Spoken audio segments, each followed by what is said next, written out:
আমরা গেল 5 তারিখ থেকে 5 আগস্টের পর থেকে যদি নাকি বিএনপির সভা সমাবেশ বক্তব্য স্লোগান এগুলো শুনি, তাহলে মনে হবে যেন একটা আওয়ামী লীগের স্লোগান শুনছি, একজন আওয়ামী লীগের মানুষের বক্তব্য শুনছি। মাওলানা ভাসানী বলেছিলেন যে দাদারা যখন তোমাদের প্রশংসা করবে তখন তুমি বুঝবা যে তোমার দেশের বিরুদ্ধে গিয়েছ। আপনাদেরকে আওয়ামী লীগ এই হেরে যাওয়ার পরে আওয়ামী লীগ যে পরিমাণে অনুশোচনা, যে করুণা দেখাচ্ছে আপনাদের প্রতি, এটাতে বোঝা যাচ্ছে যে আপনারা এই দেশের বিরুদ্ধে অবস্থান নিয়েছেন।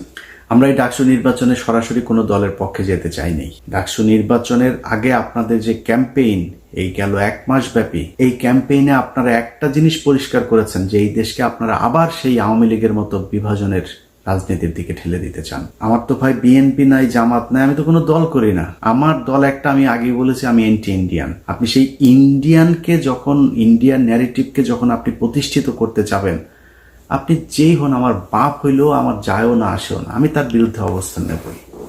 যা মন চায় করতে পারেন, মায়েরা ফেলতে পারেন, যা মনে চায় করেন, কোনো সমস্যা নেই।